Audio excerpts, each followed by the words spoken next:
viewers, welcome to Social Being Reaction and Review.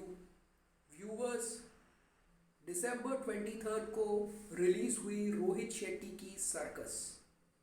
इस film से बॉलीवुड के सारे इंसाइडर्स को और बॉलीवुड इंडस्ट्री को एक्सपेक्टेशंस थी कि रोहित शेट्टी एक ब्रांड है, तो उनकी मच एंटिसिपेटेड फिल्म और last release of the year circus box office पे ब्लॉकबस्टर साबित होगी। हालांकि जब इस फिल्म का टीजर और ट्रेलर आया था, इस फिल्म के टीजर और ट्रेलर को एक मिक्स्ड रिस्पॉन्स मिला था। कुछ लोगों को इस फिल्म का टीजर और ट्रेलर पसंद आया था, कुछ को नहीं आया था, लेकिन सबको एक्सपेक्टेशंस थी कि रोहित शेट्टी जो कि एक ब्रांड है और जिनका ऑलमोस्ट बॉलीवुड में 100% ट्रैक रिकॉर्ड है, अगर आप उनकी दो फिल्मों को छोड़ दें, यानी कि उनकी पहली डायरेक्टोरियल डेब्यू ज़मीन और उसके बाद उन्होंने एक फिल्म बनाई थी संडे, इन दो फिल्मों को अगर आप छोड़ दें तो रोहित शेट्टी का track record as a director almost 100% है। यानी इन दो फिल्मों को छोड़ के उनकी सारी की सारी फिल्में या तो बॉक्स ऑफिस में सुपरहिट रही है या ब्लॉकबस्टर रही है। और उनकी लास्ट दो फिल्में सर्कस से पहले यानी कि सूर्यवंशी और सिम्बा दोनों ही सुपरहिट रही थी। तो सबको अपेक्षा थी, सबको एक्सपेक्टेशंस थी कि सर्कस जो कि 2022 की लास्ट फिल्म है इस साल की, ये बॉक्स ऑफिस पे ज़रूर एक ब्लॉकबस्टर साबित होगी। लेकिन 23 तारीख को रिलीज होने के बाद 2 दिनों में इस फिल्म को एक डिजास्टर डिक्लेयर कर दिया गया। जी हाँ, सर्कस बॉक्स ऑफिस पे डिजास्टर साबित हुई। पहले दिन 23 तारीख को यानी फ्राइडे को सर्कस ने बॉक्स ऑफिस में सिर्फ 6.5 करोड़ का all over India net collection का ओपनिंग लिया, जो कि रोहित शेट्टी की कैरियर में अगर आप लास्ट 4 या 5 साल में देखें, उनकी जितनी लास्ट फिल्में आई है 4 या 5 फिल्में, उनमें से सबसे लोएस्ट ओपनिंग है। और ये तो एक फेस्टिवल सीजन था, क्रिसमस वीक पे रिलीज हुई थी, वो भी रोहित शेट्टी जैसे एक ब्रांड डायरेक्टर की फिल्म सर्कस। तो इसका सिर्फ 6.5 करोड़ का all over India net collect करना अपने पहले दिन पे वाकई में एक चौंका देने वाली नंबर है। तो जैसे कि मैंने बताया, फ्राइडे को इस फिल्म ने सिर्फ 6.5 करोड़ का ओपनिंग लिया। वर्ड ऑफ माउथ भी इस फिल्म की नेगेटिव थी, ज़्यादातर ऑडियंस को ये फिल्म पसंद नहीं आई थी।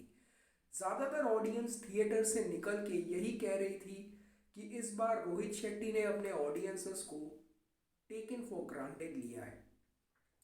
और संडे को जहां सबको लगा था कि ठीक है, सैटरडे को जहां सबको लगा था ठीक है, फ्राइडे को ओपनिंग बहुत कम थी, सिर्फ 6.5 करोड़ की थी, लेकिन सैटरडे को सेकेंड डे को शायद इस फिल्म का कलेक्शन बढ़ेगा, लेकिन सैटरडे को भी ये फिल्म 6 करोड़ का ही कलेक्शन कर पाई। और संडे यानी कि आज क्रिसमस के दिन भी कलेक्शन 10 करोड़ से नीचे ही रहा है। अर्ली बॉक्स ऑफिस ट्रेंड ये कह रही है कि संडे यानी 25 दिसंबर यानी क्रिसमस के दिन भी इस फिल्म ने 10 करोड़ का आंकड़ा नहीं छू पाई बॉक्स ऑफिस में। तो ये वाकई में एक बहुत ही शॉकिंग और डिसअपॉइंटिंग फिगर है। सर्कस जैसी इतनी highly anticipated film, Rohit Shetty जैसा ब्रांड, रणवीर सिंह जैसा स्टार होने के बावजूद, एक फेस्टिव सीजन में रिलीज होने के बावजूद, क्रिसमस के दिन भी इस फिल्म ने 10 करोड़ का नेट ऑल ओवर इंडिया का आंकड़ा नहीं छू पाई सर्कस।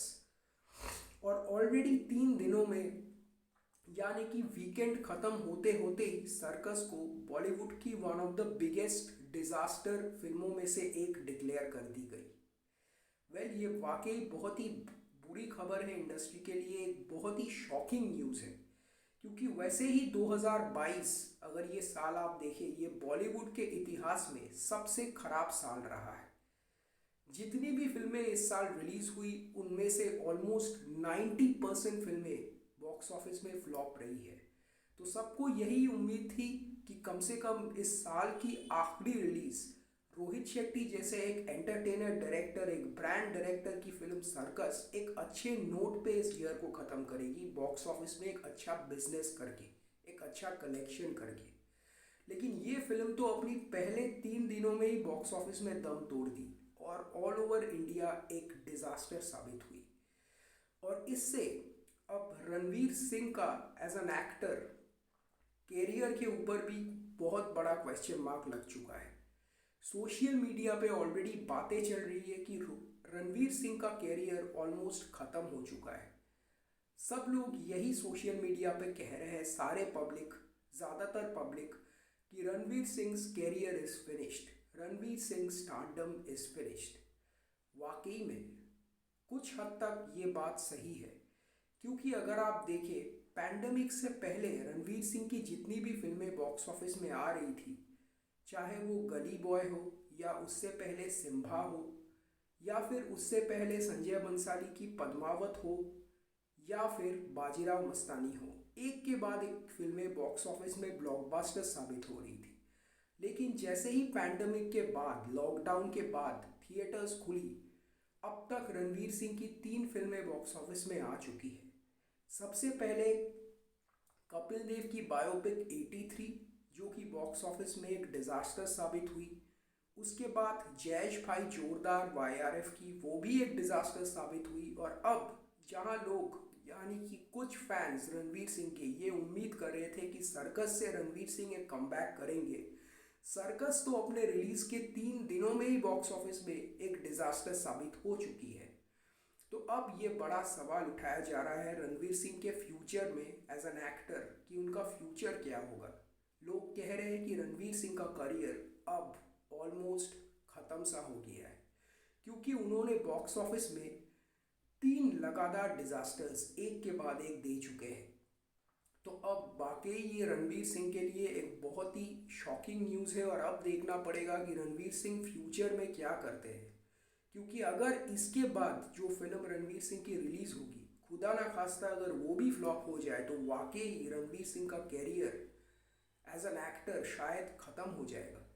क्योंकि ये किसी भी एक्टर के लिए, और स्पेशली रणवीर सिंह अपने करियर के उस मुकाम पे है इस वक्त, उस स्टेज पे है जहाँ लोगों को लग ही रहा था कि वो फ्यूचर में एक बहुत बड़े स्टार बनेंगे। लेकिन ऐसे सिचुएशन में 3 बड़ी फिल्में back to back box office में डिज़ास्टर हो जाना, ये वाकई ही रणवीर सिंह के कैरियर के लिए एक खतरे की घंटी है। सो व्यूअर्स, सर्कस 3 दिनों में ही डिज़ास्टर साबित हो गई। रोहित शेट्टी की ये बहुत सालों के बाद एक फ्लॉप फिल्म है।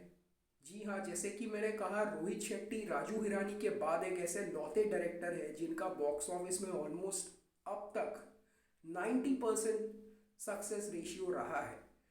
और सर्कस शायद रोहित शेट्टी के करियर में बहुत सालों के बाद एक ऐसी फिल्म आई जो कि डिज़ास्टर साबित हुई। तो अब ये भी देखना इंटरेस्टिंग होगा रोहित शेट्टी अपनी अगली फिल्म में क्या क्या प्रिकॉशंस लेते हैं, और इस फिल्म में जो गलती उन्होंने की थी ऑडियंस को टेकन फॉर ग्रांटेड लेने की, उसको वो कैसे सुधारते हैं। तो दोस्तों, आज के वीडियो में बस इतना ही। मिलते हैं अगले वीडियो में। अगर आपको मेरा वीडियो पसंद आ रहा है तो प्लीज़ वीडियो को एक लाइक करें, और अगर आप इस वीडियो को पहली बार देख रहे हैं तो चैनल को ज़रूर सब्सक्राइब करके जाइएगा। तो मिलते हैं अगले वीडियो में, तब तक देखते रहिए social being reaction and review. Bye bye.